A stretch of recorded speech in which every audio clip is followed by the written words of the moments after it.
अगर आपने direct selling के सेलिब्रिटीज़ से मिलना है, उनसे सेल्फी खिंचवानी है, उनके साथ चिल करना है, उनके साथ में दौड़ना है, तो आपके पास में एक अपॉर्चुनिटी है।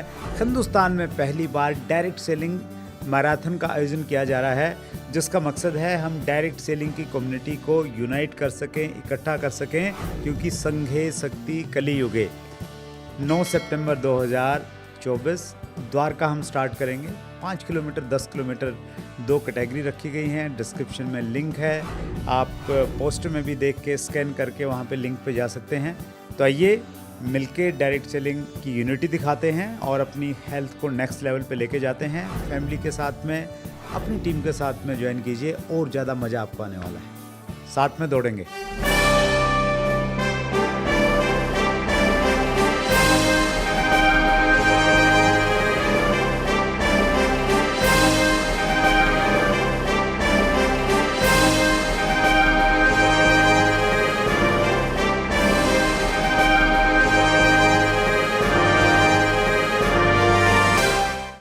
ये जो 2024 है सर, ये बहुत इम्पोर्टेंट है कंपनी के एमडीज के लिए भी, कंपनी के लीडर्स के लिए भी, नए लोग जो आना चाहते हैं उनके लिए भी। 2 बड़े मंत्री प्रोग्राम में आए। यहाँ से भविष्य कैसा दिखता है? हमने एक प्रकार से अपनी जान बचाई थी, एक बोल के नहीं, एमएलएम से नहीं, हम लोग डायरेक्ट सेलिंग से। मैं सहमत हूँ इससे, क्योंकि बहुत बड़ी जो अचीवमेंट है ना इंडस्ट्री की, वो बहुत पुरानी है। नई अचीवमेंट्स रेशियो में, अनुपात में उतनी ज़्यादा नहीं आ रहे हैं, जबकि चीज़ें बेहतर हुई हैं। क्या वजह लगती है और जिनमें पोटेंशियल है, यस, उन्हीं को लेके आया जाए, क्योंकि गधे को कभी घोड़ा नहीं बनाया जा सकता। जी। दोस्तों नमस्कार, आदाब, सत श्री अकाल। चैट विद सुरेंद्र वत्स के नए एपिसोड में आप सबका बहुत बहुत स्वागत है। आज हमारे मेहमान देश की राजधानी दिल्ली से हैं। 25 सालों का डायरेक्ट सेलिंग का तजर्बा और एक ट्रेनर की भूमिका में हैं। आइए मिलकर स्वागत करें कोच मनोज कुमार।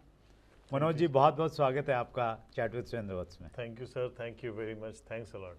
सबसे पहले तो मैं धन्यवाद करना चाहूँगा आपका कि आपने चैट विद सुरेंद्र वत्स में मुझे बुलाया। कुछ साल पहले, 1-2 साल पहले मैं सोच रहा था मैं वहाँ तक क्यों नहीं पहुँचा अभी तक, जबकि सुरेंद्र वत्स साहब मेरे बहुत अच्छे मित्र हैं। बट चीज़ें हुई और इस चैनल की जो जिम्मेदारियाँ अभी बढ़ गई हैं, और वो इसलिए बढ़ी क्योंकि एक क्रांति सी लेकर आया है चैनल। और आपका जो सरल स्वभाव है, आप जो दिलों पे राज करते हैं लाखों करोड़ों लोगों के, तो मेरा भी मन था कि मैं आऊं। और सर, हमने 25 साल में जो चीज़ें सीखी हैं, उसका जो निचोड़ आपने बना के निकाला है। अभी जब हम बात करते थे पहले कि ऐसा होगा, वो होने लगा है। और सर, ये जनरेशन जो कमिंग जनरेशन डायरेक्ट सेलिंग में आ रही है, वो आपको और आपके इस चैनल को बहुत याद रखेंगी और मरते दम तक याद रखेंगे sir. Thank you Manoj ji, thank you so much.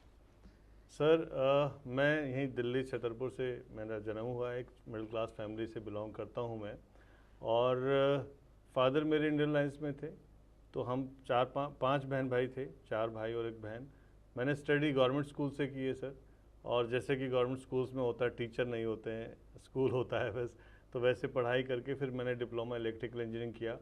Job करने के बाद जब कहीं भी मार्केट में जाते थे तो ये होता था कि भाई पहले आपके पास एक्सपीरियंस होना चाहिए, आप फ्रेशर हैं तो आपको जॉब नहीं मिलेगी।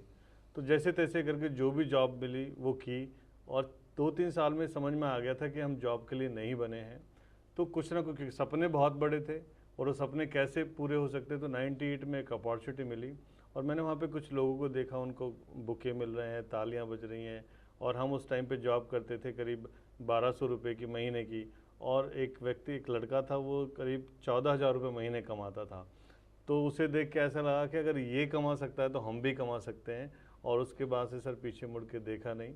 2000 में ही क्रूज़ के बारे में पता लगा। क्रूज़ समझ में नहीं आता तो क्रूज़ होता क्या है, लेकिन जब जाने का मिला, फॉरेन टूर गए, क्रूज़ पे बैठे, तब दुनिया का पता लगा कि दुनिया बहुत बड़ी और बहुत कुछ किया जा सकता है। मेरे परिवार, इनफैक्ट ऐसे लाखों करोड़ों परिवार जिनको इस दुनिया की जो लग्जरी लाइफ है उसके बारे में मालूम नहीं है, ये इंडस्ट्री है, इनको मौका दे सकती है, और हम इसमें कंट्रीब्यूट करके लोगों को लेके आ सकते हैं। That's great Manoj ji.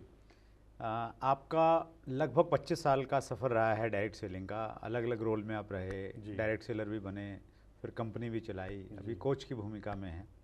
और हमने FDSA, federation of direct selling association के शुरुआती स्टेज में आपका बहुत एक पॉजिटिव रोल रहा इंडस्ट्री को यूनाइट करने में। इस समय जो सिचुएशन है इंडस्ट्री की, अभी 8 मार्च को इंटरनेशनल वुमेन डे पे आपने देखा कि जी, बहुत शानदार। 2 बड़े मंत्री प्रोग्राम में आए। कैसी स्थिति अब दिखती है डायरेक्ट सेलिंग इंडस्ट्री को लेके, और भविष्य अब कैसा यहाँ से भविष्य कैसा दिखता है? सर बहुत ब्राइट फ्यूचर नज़र आ रहा है, और मैं अभी अपनी ट्रेनिंग्स में सबसे ज़्यादा फोकस इस बात पे करता हूँ आज की डेट में, चाहे वो एमडीज़ के साथ कंसल्टेंसी हो, चाहे लीडर्स के साथ हो, वो ये कि पहले ये बातें हम करते थे कि कोर्स बनेंगे, यूनिवर्सिटीज़ में कोर्स आएंगे और गवर्नमेंट इसको अप्रिशिएट करेगी। मैं आज एक ट्रेनिंग कर रहा था मॉर्निंग में सर, तो रिव्यू मीटिंग होती है जब भी मैं ट्रेनिंग करता हूँ, तो उसके बाद एक हफ्ते में रिव्यू मीटिंग जरूर करता हूँ ऑनलाइन। तो उसमें रिव्यू मीटिंग में आज मैं कंपनी के साथ बात कर रहा था, तो मैंने उनको ये बोला लीडर्स के साथ कि भाई हमने जो पिछली मीटिंग की थी, उस मीटिंग में आप लोगों से मैंने कुछ करने के लिए कहा था, कितने लोगों ने किया? तो उन्होंने कहा सर कुछ किया है, कुछ नहीं किया। तो मैंने कहा अब देखिए, कुछ करना और कुछ नहीं करना, जानना तो सब जानते हैं, लेकिन करते कितने लोग हैं? तो हुआ ये सर, मुझे ऐसा लगता है, मैं आज इस चैनल के माध्यम से इतने बड़े प्लेटफॉर्म से बोल रहा हूँ कि जैसे MDRT होता है इंश्योरेंस में, $1 मिलियन राउंड टेबल होता है, उसमें 30 लाख रुपए का बिजनेस कोई करता है किसी भी इंश्योरेंस कंपनी का पूरे वर्ल्ड में, तो उसे कंपनी एक सैन फ्रांसिस्को में या कहीं पर भी एक टूर देती है 7 दिन का। वर्ल्ड के विजेता उसमें आते हैं, जो वर्ल्ड के अचीवर्स हैं, चाहे वो किसी भी कंट्री के हों। तो मेरे को ऐसा लगता है सर, ये बहुत जल्दी होने वाला है आपके माध्यम से कि वर्ल्ड कॉन्फ्रेंस होगी डायरेक्ट सेलर्स की, और उसमें जो कम से कम 30 करोड़ का बिजनेस साल में करेंगे किसी भी कंपनी में, उन लोगों को वो कंपनी प्रमोट करेगी, और एक राउंड टेबल होगी जो वर्ल्ड के टॉप नेटवर्कर्स होंगे। तो वो दिन सर मुझे नज़र आ रहा है, पता नहीं क्यों अंदर से फीलिंग आई है। क्या बात है मनोज जी। देखिए, हमारी इंडस्ट्री ड्रीमर्स की तो है, और हम सब ये जानते हैं कि अगर आप किसी भी चीज़ को सोचते हैं और फिर विजुलाइज करते हैं, जी जी जैसे आपने अभी विजुलाइजेशन करवाया जी, मैं तो राउंड टेबल की कल्पना कर रहा था कि वो राउंड टेबल होगी कितनी बड़ी। एग्जैक्टली। तो निश्चित रूप से सोचा गया है तो जी। होगा। और चैट विद सुरेंद्र वत्स पे ये तो हमने किया ही है कि भाई सभी कंपनियों के लोग हिंदुस्तान के जब एक जगह आ सकते हैं, जी जी तो फिर दुनिया की भी एक जगह आ ही सकते हैं। जी। और आपका फ्रेंड्स मीट तो सर मतलब लाजवाब है, मतलब उसका मेरे को मौका मिला इस बार उसमें जुड़ने का, और पता नहीं आपने अभी तैयारी की है नहीं की अगले 2024 की, पर मैं तैयारी कर चुका हूँ उसकी। तो अगला जो होगा आपका फ्रेंड्स मीट, वो इससे डबल भी होगा और बहुत बेहतरीन होगा सर, अभी तक भी बेहतरीन हुए हैं। तो ये जो चीज़ें आपने की हैं सर चैनल के थ्रू से, नेटवर्क मार्केटिंग में एक बहुत पॉजिटिव वे है। तो मैं यही कहता हूँ कि ये जो 2024 है सर, ये बहुत इंपॉर्टेंट है कंपनी के एमडीज़ के लिए भी, कंपनी के लीडर्स के लिए भी, नए लोग जो आना चाहते हैं उनके लिए भी, कि जिन लोगों ने अभी अपनी पकड़ बना ली मार्केट में, वो बना, ऐसा नहीं है कि आगे नहीं आएंगे, आएंगे लोग, लेकिन ये जो दिसंबर तक का टाइम है सर बहुत बेहतरीन है, बहुत स्वर्णिम है। जिसने भी फोकस करके अपना मतलब पीछे का और आगे का मेहनत करके लगा दिया, तो वो इतिहास रचेगा सर, चाहे वो कंपनी हो, चाहे वो कोई ट्रेनर हो, चाहे लीडर हो सर। बहुत पॉजिटिव है सर। Very true sir. किसी भी इंडस्ट्री को अगर हम देखें तो कोई इंडस्ट्री शुरू में थोड़ा एक स्ट्रगल का फेस होता है, उसको रिकॉग्निशन चाहिए जी।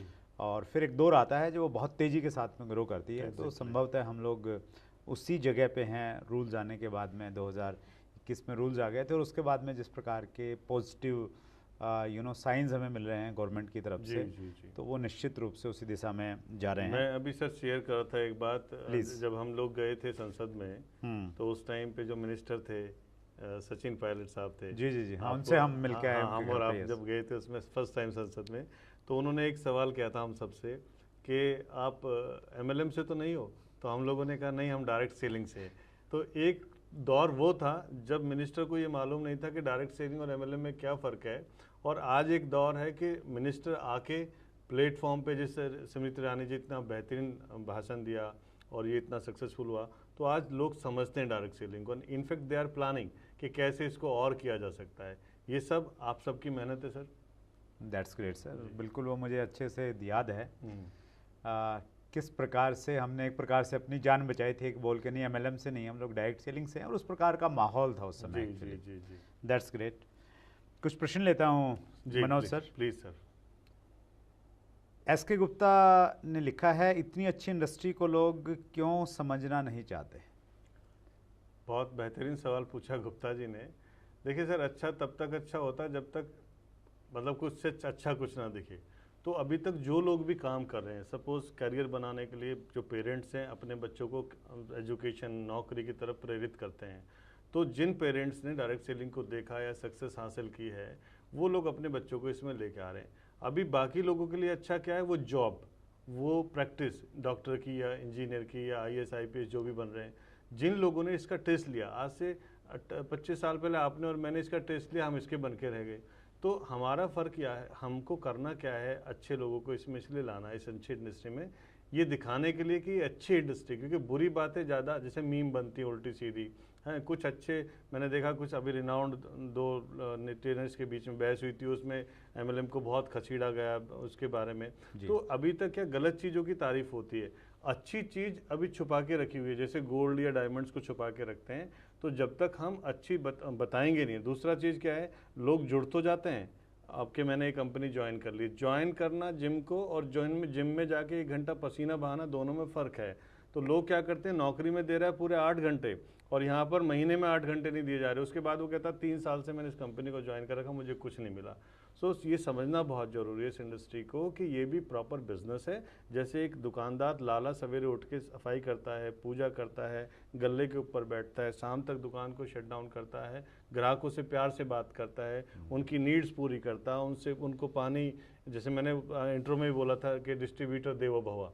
तो जैसे ग्राहक को लाला समझता है कि भाई मेरा देवता है, भगवान है, उसी तरीके से जब वो ट्रीटमेंट मिलेगा, जो अच्छा माहौल जब मिलेगा, हम लोगों तक पहुंचा पाएंगे, तो ऑटोमेटिकली सर अच्छा होता चला जाएगा। दैट्स ग्रेट जी, वंडरफुल, थैंक यू सर। अगला प्रश्न लेता हूं सर, ये कार्तिक समंता का प्रश्न है। सर डाउनलाइन बात न सुने तो क्या करना चाहिए? सर डायरेक्ट सेलिंग में हर डाउनलाइन जो है या हर अपलाइन किसी ना किसी की डाउनलाइन है, यस। ठीक है, तो होता यह है कि क्योंकि मैं नहीं सुन रहा हूँ तो मेरी भी नहीं सुनेगी। बच्चे वही सीखते हैं जो पेरेंट्स बोलते हैं करते हैं। आप अगर घर में बैठे हुए हैं और फ़ोन आ रहा है और आप अपने बच्चे को ये कहते हो या वाइफ को कहते हो कि फ़ोन उठा के ये बोल दो कि वो भी नहा रहे हैं या पूजा करें, जबकि आप लेटे हुए हैं, तो बच्चा ये नोटिस कर रहा है, वो देख रहा है। वही चीज़ बिजनेस में भी सेम डायरेक्ट सेलिंग में ऐसा ही होता है कि जब आप अपनी डाउनलाइन के साथ बैठे हैं, आपके अपलाइन का फ़ोन आया, तो अपलाइन ने पूछा हाँ जी आज का क्या काम हो रहा, कहाँ पर हो, तो आप कहते हो सर आज मैंने 4 मीटिंग की हैं और अभी 5वीं मीटिंग कर रहा हूँ मैं, जबकि वो बैठा किसी कैफे में टाइम पास कर रहा है, तो अब डाउनलाइन ऑटोमेटिकली देख रही है। तो वो सेम चीज़ अगर आपको डाउनलाइन की सुनवानी है डाउनलाइन को, तो पहले आप अपने अपलाइन का सुना। जैसे मैं आप एक छोटा सा किस्सा कि एक महात्मा के पास जब एक पेरेंट गए अपने बच्चे को लेके और उन्होंने कहा कि जी मेरा बेटा जो है बहुत मीठा खाता है, इसको आप बोलोगे आपको बहुत फॉलो करता है, तो इसको आप मना कर देंगे तो छोड़ देगा। तो उन्होंने कहा जी इनको 1 महीने बाद लेकर आना। जब 1 महीने के बाद वो महात्मा जी के पास गए, तो महात्मा जी ने बच्चे को समझाया कि बेटा ये मीठा नहीं खाते हैं, मीठा खाने से सेहत बिगड़ जाती है, डायबिटीज़ हो सकती है, आपको नुकसान होगा। तो इतनी सी बात कह के बच्चा मान गया। तो पेरेंट को बड़ा ताज्जुब सा हुआ कि 1 महीने पहले भी तो ये बात बोली जा सकती थी। तो उन्होंने उससे पूछा महात्मा जी से कि प्रभु ये बताइए कि आपने ये बात तो 1 महीने पहले बोल सकते थे, आप इतनी लेट क्यों बोला? तो उन्होंने कहा साहब उस टाइम पे मैं बहुत मीठा खाता था, मैंने 1 महीने छोड़ा है, तो वो कॉन्फिडेंस लेके आया हूँ मैं, ताकि इस बच्चे को बोल सकूं। So whatever we are just accepting from downlines, तो हम वो खुद भी करें पहले। जब आप खुद करना शुरू करेंगे, लोग आपको वैसे ही फॉलो करना है। That's great. और मनोज सर मैं तो बहुत मज़ा लेता हूँ, बहुत आनंद आता है कई बार इन चीज़ों पे। जी। एक व्यक्ति अपलाइन को भाव नहीं दे रहा है, उसकी बात नहीं सुन रहा, सब कुछ अपना अपना करता जा रहा है, समझाने के बाद भी नहीं मान रहा है जी। और कुछ टाइम के बाद में उसकी टीम के लोग वैसा ही उसके साथ में करते हैं। एग्जैक्टली। फिर वो शिकायत लेके आता है कि सर मेरी कोई सुनता नहीं है, तो मुझे अंदर अंदर बहुत हंसी आती है। जी जी। और फिर धीरे धीरे फिर वो अपलाइन की समझने लगता है, तो फिर उसकी डाउनलाइन भी उसकी समझने लग जाती है। सर हम लोग एक चीज़ सीखते थे, आपको याद होगा, एक ना गोल पहिया है। एक ट्रेनिंग में हम लोग बेसिक जब आप और हम करते थे, तो एक गोल पहिया है जी। तो गोल से सबको पता है, गोल पहिए से ही, जो व्हील से ही गाड़ी चलनी है, चाहे वो एयर फ्लाइट का हो, साइकिल का हो, कार का हो। तो लोग क्या करते हैं, 2 महीने आके ना वो कहते हैं अरे गोल तो है, मैं स्क्वायर बनाता हूँ। फिर वो ट्रायंगल बनाता है 2 महीने, फिर रेक्टेंगल बनाता है। तो होता क्या है कि 6 महीने खराब हो जाते हैं, फिर वो अपलाइन के पास जाता है, सर वो गोल वाला ही बनवा दो। तो जब हमको पता है प्रैक्टिकली कि जिन लोगों ने ये कामयाबी की, एक सिस्टम डेवलप हुआ है। अच्छा कुछ लोग क्या करते हैं सर, कुछ लोग ना मैनेजमेंट का पार्ट बनना चाहते हैं, मतलब वो अपना काम नहीं कर रहे हैं, बट वो सलाहकार रायचंद होते हैं ना, जो वो रायचंद ज़्यादा बनते हैं। तो जब आप फॉलो करोगे सिस्टम को, तो ऑटोमेटिकली डाउनलाइन आपको वैसे ही देखेगी सर। और मेरा अपना अनुभव ये कहता है मनोज सर कि व्यक्ति अगर खुद अच्छा हो जाए ना, मैं कहता हूँ कि इस बिज़नेस में आप मास्टर कॉपी हैं। जी, अगर मास्टर कॉपी ख़राब होगी तो फोटो कॉपी ख़राब ही आएगी। एग्जैक्टली अगर मास्टर कॉपी अच्छी हो गई तो फिर संभावना है कि फ़ोटो कॉपी अच्छी आ जाएंगी। एग्जैक्टली तो अगर हम जैसा चाहते हैं हमारी डाउनलाइन बने वैसा हम खुद बन जाए, तो हम Exactly. अगर अच्छे रहेंगे, डिसिप्लिन रहेंगे, सिस्टम फॉलोअर रहेंगे, तो संभावनाएं हैं हमारी टीम, हमारे लोग भी उसको फॉलो करेंगे। बिल्कुल सर। इसमें एक और चीज़ भी है ना सर, कोई Please. किसी को चेंज नहीं कर सकता। मैं खुद अपने आप को चेंज कर सकता हूँ। जिस दिन मैं खुद अपने आप को चेंज कर लूँगा, being a upline, being a downline, being a leader of the company, so automatically लोग अपने आप चेंज होते चले जाएंगे। तो अपने से शुरुआत करनी है main. That's great. Mukesh Singh का प्रश्न है, जी शुरुआती दौर में कम प्रोडक्ट्स होने पर भी बहुत से लीडर कामयाब हो गए, लेकिन आज प्रोडक्ट्स, ट्रेनिंग, सपोर्ट सिस्टम सब कुछ होने पर भी टीम उतने अच्छे से काम क्यों नहीं कर पा रही है? और मैं बहुत मानता हूँ इस प्रश्न को, मैं सहमत हूँ इससे, क्योंकि बहुत बड़ी जो अचीवमेंट है ना इंडस्ट्री की वो बहुत पुरानी है। जी नई अचीवमेंट्स रेशियो में, अनुपात में उतनी ज़्यादा नहीं आ रहे हैं, जी जबकि चीज़ें बेहतर हुई हैं। क्या वजह लगती है सर? सर, उसका कारण है, देखिए आप पहले क्या होता था, एक जो बच्चा है, हम और आप जैसे गांव में पले हुए हैं, सारी चीज़ें हुई हैं, तो मतलब वो काटना भी पड़ता था, चलाना भी पड़ता था, और घर का काम भी कर रहे हैं, पढ़ाई भी कर रहे हैं, और कोई सुविधाएं नहीं होती थी। जितनी ज़्यादा सुविधाएं अब हो गई हैं, और फोकस देखिए मैक्सिमम जो मुझे समझ में आ रहा है आज की डेट में सर, वो ये कि हम लोग एक तो फोकस होकर रुक नहीं रहे हैं कहीं पे। Very true. रुकना बहुत ज़रूरी है, थमना बहुत ज़रूरी है। आपकी जो नीस है, आपकी जो चाहत है कि आपको करना क्या है, क्योंकि लोग उसी में कंफ्यूज हैं। कोई अभी यूट्यूबर बनना चाह रहा है, कोई नेटवर्कर बनना चाह रहा है, कोई मैन्युफैक्चरर बनना चाह रहा है, कोई कुछ बनना चाह रहा है, जबकि कुछ भी नहीं बन पा रहा। रीज़न क्या है? फोकस ही नहीं है। तो डायरेक्ट सेलिंग में जो फैसिलिटीज़ अभी आई हैं, जो कंपनी और ट्रेनिंग से सब कुछ सिस्टम आ रहा है, उसको फॉलो लोग नहीं कर पा रहे हैं। एवरेज आदमी आज की डेट में 3 से 4 घंटे सर स्क्रॉल करता है अंगूठा। मैं हमेशा बताता हूँ अपनी ट्रेनिंग्स में सर, जो अंगूठा है ना, ये अंगूठा, इसने पूरी दुनिया का बोझ आपके शरीर का लिया हुआ है। और वो कारण भी है, देखिए पहले क्या होता था, लोग पैदल चलते थे तो ब्लड सर्कुलेशन बढ़ता था। अभी क्या होता है कि आदमी सेल्फ स्टार्ट करता है हर चीज़ को, चाहे वो कार हो चाहे बाइक हो। तो मतलब ऑटो, अगर स्कूटर की बात करें तो जैसे स्कूटर हुआ तो स्कूटर को भी टेढ़ा करना पड़ता था। तो मेरा कहने का मतलब कि अब ये जो अंगूठे का काम है ना, उन सब से भी हट के अब स्क्रॉलिंग में आ गया है। तो अपने उसको हटा के और अपने काम पे, अपनी कंपनी के कॉन्सेप्ट पे अगर हम काम करेंगे तो डेफिनेटली। अच्छा, दूसरी चीज़ एक और बताना चाहूँगा सर, वो ये कि लोग 150 प्रोडक्ट हैं तो 150 के मास्टर बनना चाहते हैं। अब आप 10 प्रोडक्ट का प्रेजेंटेशन दे रहे हैं सर, नए आदमी को 10 प्रोडक्ट का बताओगे तो उसके पास टाइम ही नहीं है, इंटरेस्ट नहीं है। आप 1 या 2 3 5 प्रोडक्ट के मास्टर बन जाओ, उसी से काम करो, उसी को डेवलप करो। आपकी टीम में भी वो डेवलपमेंट होगी और आपको सक्सेस भी मिलेगी sir. That's great sir, super. जैसे वो एक एग्जांपल हम देते हैं ना, जो शायद बटरफ्लाई रहती है या कौन सा एक ऐसा प्राणी है जी जो उसमें कुकून में से हाँ। खुद निकलता है तो ही वो सर्वाइव करता है, अदरवाइज वो Exactly. सर्वाइव नहीं कर पाता है। एग्जैक्टली तो बहुत सारी जो सुविधाएं हैं ना, जैसे ट्रेनिंग सिस्टम भी है, स्पोर्ट सिस्टम भी है, सब कुछ भी है, तो वो भी एक बड़ा कारण कहीं ना कहीं जी जी है। जी दैट्स ग्रेट सर। अगला प्रश्न ले रहा हूँ सर, पंकज जायसवाल ने पूछा है, जी सर अपने से बड़े लोगों को प्लान दिखाते समय किन किन बातों का व कौन कौन से टूल का इस्तेमाल करना चाहिए? सबसे पहले तो आचरण का सर, अच्छा, खुद का आचरण, खुद व्यवहार। का आचरण, क्योंकि जब आप किसी बड़े से मिलते हैं तो आपके संस्कार, शिष्टाचार क्या हैं। बिकॉज वो बिजनेस आपको एक्सेप्ट एज ए लीडर तब करेगा, पहले वो आपने जैसे शिष्टाचार से नमस्ते किया, या हमारे यहाँ परंपरा है कि बड़े हैं तो पैर पाँव छुए। छूने का है, जी। तो 25% तो सर वो वहीं पे आपका हो जाता है कि यार बच्चे के अंदर, या ये जो लड़का मेरे पास आया चीज़ों संस्कारी करने है। के लिए, संस्कारी है। और जब मैं की जगह जब हम आप, क्योंकि बिजनेस में भी बी यू पहले आता, आई बाद में आता है, तो जब आप यू की बात करते हैं, जब आप उनकी बात करते हैं कि सर मैं इस बिज़नेस में ज़रूर आया हूँ, लेकिन आपका जो तजुर्बा है उसके तहत मैं इसमें कुछ आपके साथ शेयर करना चाहता हूँ, और आपका मार्गदर्शन अगर मुझे इसमें मिलेगा, आपका जो एक्सपीरियंस है एज का, तो मेरे लिए भी बहुत बेहतर होगा। अब एक एटीट्यूड ये है कि साहब आपको, सर आपने इतनी ज़िंदगी पूरी लगा दी, कुछ नहीं कमाया, मैं आपको बताता हूँ मैं इतना पैसा कैसे कमा रहा हूँ। तो ये ईगो हर्ट होगी सर सामने वाले की। तो प्लान में चाहे आप सोना बांट रहे हो, बट वो सुनना ही नहीं चाहेगा। तो सबसे पहला शिष्टाचार। दूसरा सर, बहुत ज़्यादा चीज़ें एक्सप्लेनेशन ना करके बस उनकी हाँ में हाँ मिलानी है और धीरे धीरे सिस्टम में लेके आना है ग्रेजुअली, ताकि उनको लगे कि यार मेरा मान सम्मान वहीं पे है, मेरा रिगार्ड वहीं पे। नहीं तो कई बार ईगो होती है कि यार कल का लड़का मुझे क्या सिखाएगा। तो वो इसलिए कि हम कल का लड़का बन के दिखा रहे हैं। जब हम उनका बेटा बन के या उनके छोटे भाई बन के या उनके शिष्य बन के बात करेंगे, 100% उसको ब्लेसिंग्स, आशीर्वाद और काम के लिए वो आपको रिकमेंडेशन भी करेंगे। That's great sir. ये हुआ उन लोगों के लिए जहां हम अपने से बड़े लोग, उम्र में बड़े लोगों को हम लोग प्लान दिखाते हैं। जी सर। मनोज सर, अंतिम प्रश्न ले रहा हूँ। जी सर। जी सर। मनीष लोढ़ा का प्रश्न है, टीम के अंदर पुराने लोग हैं जो एक्टिव नहीं हैं, उनको एक्टिव किस प्रकार करें, और जिन लोगों को प्रोडक्ट सेल किया है उनको नेटवर्क में कैसे कन्वर्ट करें?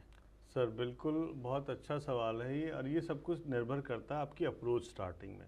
जैसे बॉलीवुड के अंदर काफ़ी सारी फिल्में हैं कि जब बच्चा पैदा हो जाता है तो उसको छोड़ दिया जाता है, फिर वो जब बड़ा हो जाता है तो तब उसको माँ या पेरेंट्स कहते हैं बेटा घर चल, तो कहता तब मैं जब सोच नहीं सकता था तब आपने मुझे छोड़ दिया, अब मैं क्यों आऊँ। तो सेम इम्प्लीमेंटेशन यहाँ पे होता है। जब आप प्लान दिखाते हैं उस टाइम पे उसको ज़रूरत थी उसकी केयरिंग की, उसको प्लान दिखाने की, उसको सपोर्ट करने की, उसको मीटिंग्स में ले जाने की, तब आपने उसको ध्यान दिया नहीं। अब आप जब बड़े बन गए हैं तब आपको लग रहा है कि मेरी टीम काम नहीं कर रही है। तो वेरी फर्स्ट डे से जैसे हम अपने बच्चों को पालते हैं, जितना लाड़ प्यार करते हैं, उसी तरीके से आप अपनी टीम की केयर करेंगे। और या फिर इतनी कटसी होनी चाहिए कि वो लोग आपके साथ क्यों नहीं आ रहे, कहीं ना कहीं एक कम्युनिकेशन डिफरेंस था, कहीं ना कोई गलतफहमी है, उसको मिलके दूर किया जाए और अपनी सक्सेस का हिस्सेदार उनको भी बनाया जाए, अपनी खुशी में उनको भी शामिल किया जाए। तो वो आएंगे और उनको दिखाया जाए एक विश्वास कि हाँ मैं कामयाब हुआ हूँ और मैं आपके साथ हूँ, आओ मिलके चलते हैं, आप भी कामयाब हो सकते हो। एक तो ये है सर कि जो पुराने लोग काम नहीं करें। दूसरा है सवाल था कि प्रोडक्ट लोग लेते हैं लेकिन वो नेटवर्कर नहीं बन पाते जी सर। 4 स्टेज होती हैं। पहली चीज़ तो प्रोडक्ट जब हम देते हैं, कई लोगों को मैं हमेशा कहता हूँ जो खास तौर से फूड सप्लीमेंट्स की प्रोडक्ट्स में काम कर रहे हैं, उनको वो डॉक्टर बन जाते हैं सर। वो सीधा कहते हैं कि जी आपकी गारंटी मैं ले लेता हूँ। तो वो गारंटी डॉक्टर भी नहीं लेता, वो भी साइन कराता है कंसेंट फॉर्म पे जब आप इलाज के लिए जाते हैं। लेकिन हमारा जो पूरा हनुमान बन के जाता है कि लो ये सारी जड़ी बूटी इसी के अंदर है और आप जितने भी मूर्छित लोग हो सबको हम ठीक कर देंगे, तो वो नहीं होना चाहिए सर। सबसे पहली चीज़ ये कि जब वो कंज्यूमर है वो 2 सूरतों में पैसा लेता है, सामान लेता है। पहला, अगर उसका इलाज उससे हो गया आराम तो वो छोड़ देगा, और नहीं हुआ तब भी वो छोड़ के दूसरे का ट्राई करेगा। पहली चीज़ है अप्रोच। हम लोगों से क्या बात करते हैं स्टार्टिंग में, जिसको कस्टमर बनाते हैं कंज्यूमर के, सर आपको कुछ नहीं करना, बस लेना है, या फिर इसलिए लेना है क्योंकि मेरे पास माल ज़्यादा पड़ा, मुझे लेवल मेंटेन करना पड़ता है तो मैं डिस्काउंट पे आपको दे देता हूँ। तो आपकी जो मेन स्टार्टिंग है, जब आपको उसको प्रोडक्ट दे रहे हैं तो आप उसे बता सकते हैं कि साहब ये जो प्रोडक्ट है ना सिर्फ डिस्काउंट पे मिलते हैं बल्कि बेहतरीन क्वालिटी का प्रोडक्ट है, और इसके साथ साथ इससे 2 पैसे कमाए भी जा सकते हैं। तो वो अगर कहता जी कैसे, तो क्योंकि ये ग्रेजुअल है सर, धीरे धीरे चलता है। अब आप 6 महीने साल भर बाद उसको प्रोडक्ट यूज़ करने के बाद कहते हो कि साहब वापस में आइए, तो उसे भी लगता है कि मैं ठगा सा गया हूँ, इसने पहले क्यों नहीं मेरे को बताया। तो पहले दिन से हमारी अप्रोच, इंटेंशन हमारी क्या है उसको ज्वाइन कराने की, वो बहुत क्लियर होनी चाहिए। मैंने कहा सर नीस मेरे को ये पता होना चाहिए कि मैं इस व्यक्ति से क्यों मिल रहा हूँ।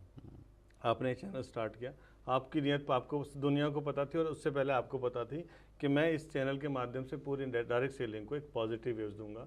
आपने एक निस्वार्थ होकर हर कंपनी के लीडर्स को, MDs को, सबको कनेक्ट किया, ये बहुत बड़ा काम है।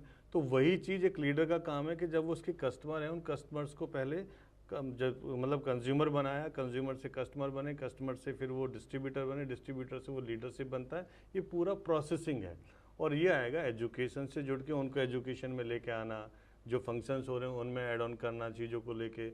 अब मैंने तो सर ऐसा भी टाइम देखा था एक बार कि कुछ अपलाइन को ऐसा था कि जो स्कीमें मिलती हैं, जो ऑफर्स मिलते हैं, वो लोग कंज्यूमर को नहीं देते, उसके पैसे से बिलिंग हो रही है लेकिन वो छोटे से लालच में अपने पास रख लेते हैं, और ये बातें सब लोगों को पता लग जाती है। तो सबसे अच्छा तरीका क्या है कि हमें ये बताना पड़ेगा बिल्कुल बिंदास होके कि हम डायरेक्ट सेलर हैं, हमारी कंपनी डायरेक्ट सेलिंग में प्रोडक्ट बेचती है और इसमें पैसा भी कमाया जा सकता है रिकमेंडेशन करके, प्रोडक्ट को यूज़ करके। जब आप ये फीडबैक करेंगे तो लोगों का मेंटल लेवल उसी तरीके से होगा जी। तो ये एक सर मेरा सजेशन है जो मुझे लगता है। नहीं, बहुत अच्छा आपका पॉइंट ऑफ व्यू है। मैं एक चीज़ और इसमें कहना चाहता हूँ मनोज सर, बहुत बार हमें लगता है कि यार हर प्रोडक्ट कस्टमर को हम लोग डायरेक्ट सेलर बना दें। जी। नेटवर्किंग में लेके आए। तो ज़रूरी नहीं है कि हर व्यक्ति बिल्कुल, नेटवर्किंग में आए, हमें कस्टमर भी चाहिए जी ताकि हमारे जो पर्सनल टारगेट है वो भी पूरे हो जाएं। और Exactly. और इस चक्कर में बहुत बार है ना, हम उस कस्टमर को भी खो देते हैं। खो देते हैं कि वो लगता है कि यार रोज फोन आ जाता है इसका, मेरे को हाँ। तंग करता है, वो ब्लॉक ही मार देगा। हाँ, तंग कर देता है और वो जुड़ जाता है। फिर हम सोचते हैं कि यार अब खुद प्रोडक्ट लेके जाएगा, पहले तो हम उसको सप्लाई कर रहे थे, तो कहीं जी, ना कहीं जी। वो जो एक रिटेलिंग सेल आ रही थी वो भी हमारी बंद हो जाती है। मीटिंग से पहले जब पिचिंग करते हैं हम लोगों को, जी। तो हम 1000 कॉल करते हैं, अरे सर थोड़ा सा टाइम दो, आधा घंटा दो मुझे। तो वो सिर्फ बेचारे ने टाइम दे दिया, चलो आपको। उसके बाद क्या, वो उसका पैसा आया, हमने उसे दिया, उसके बाद वो कहता है सर वो आप जो देके गए थे प्रोडक्ट वो ख़त्म हो गया। अब हमें क्या लग रहा है, यार हम नौकर थोड़ी हैं इसके कि अब हम इसको प्रोडक्ट दे के आएंगे, तो एटीट्यूड ही चेंज हो गया। Yes, very true. सो वो एक अप्रोच जो है कि कंज्यूमर को, कस्टमर्स को कस्टमर की तरह ट्रीट किया जाए, और जिनमें पोटेंशियल है यस यस, उन्हीं को उन्हीं लाया को लेके आया जाए, क्योंकि गधे को कभी घोड़ा नहीं बनाया जा सकता। जाए। जी जी, राइट सर। आपका बहुत बड़ा तजर्बा है मनोज सर, एक इंटरव्यू में उस ज्ञान को समाना मुश्किल है, लेकिन आपने समय निकाला। पहली बार जो हमारे पास आता है फिर हमारे बन के रह जाता है, और आप तो पहले से ही हमारे हम हैं। तो जी जी, वही मैं कहना चाह रहा था, हम तो आपके हमेशा से हैं। और मेरा सौभाग्य है सर, सच में I am feeling proud today कि मैं चैट विद सुरेंद्र वत्स पे आया, क्योंकि इसका जो गरिमा है ना सर, वो मुझे पता, बिकॉज एज ए नेटवर्कर आप समझ लीजिए जैसे शरीर और आत्मा होती है ना, तो अगर आप हैं इंडस्ट्री में और आप अगर नहीं दिख रहे हैं तो वो अलग सी चीज़ होती है। और आपने जो प्यार किया है है। सर, उसके लिए हम आपके साथ हैं और हमेशा साथ रहेंगे sir. Thank you so Thank you, much sir. Manoj sir. Thank you. बहुत सारे लोग एक्चुअली आना चाहते हैं, कुछ हमारे पैरामीटर्स हैं, कुछ क्राइटेरियाज हैं, उसकी वजह से हम लोग सबको नहीं बुला पाते, लेकिन हाँ, लेकिन हम लोग थोड़ा देखते हैं, चेक करते हैं, जी। तो फिर हम बुला ही लेते हैं। सर आपके लिए एक लाइन मेरे को याद आ रही है सर, और आप पे सूट भी करेगी वो, कि आंधियों से ना बुझूं, आंधियों से ना बुझूं ऐसा उजाला हो जाऊं, आंधियों से ना बुझूं ऐसा उजाला हो जाऊं, वो जो नवाजे तो जुगनू से सितारा हो जाऊं, मुझको ऐसी सिफत दे मौला, कोई प्यासा नजर आए तो मैं दरिया हो जाऊं, मैं दरिया हो जाऊं। क्या बात तो नेटवर्क इंडस्ट्री के जितने प्यासे लोग हैं जो तड़प रहे हैं सक्सेस के लिए, आप उनके लिए दरिया बन के आए सर। हम तो माध्यम है सर, दरिया तो आप हैं, आपका ज्ञान उन तक पहुंचता है सर, इसके सर। माध्यम से। Thank you so much Manoj sir, thank you sir, समय निकालने के लिए। Thanks a lot sir, thank you. ये एक छोटा सा उपहार है मनोज जी सर, सर, जी सर। डायरेक्ट सेलिंग का विजेता कैसे बने पार्ट 1। क्या बात है सर। डायरेक्ट सेलर्स की जो शुरुआती समस्याएं थी उसके समाधान के रूप में हम इसको लेके आए हैं। बहुत शानदार sir. Thank you sir. Thank you sir, thank you, my thank pleasure. You. तो ये थे कोच मनोज कुमार, 25 सालों का डायरेक्ट सेलिंग का तजुर्बा, ट्रेनर के रूप में डायरेक्ट सेलिंग इंडस्ट्री को अपनी सेवाएं दे रहे हैं। अगले मंगलवार को रात्रि 8 बजे फिर एक बड़ी शख्सियत से मुलाकात होगी। अपना ख्याल रखिएगा, बहुत बहुत धन्यवाद।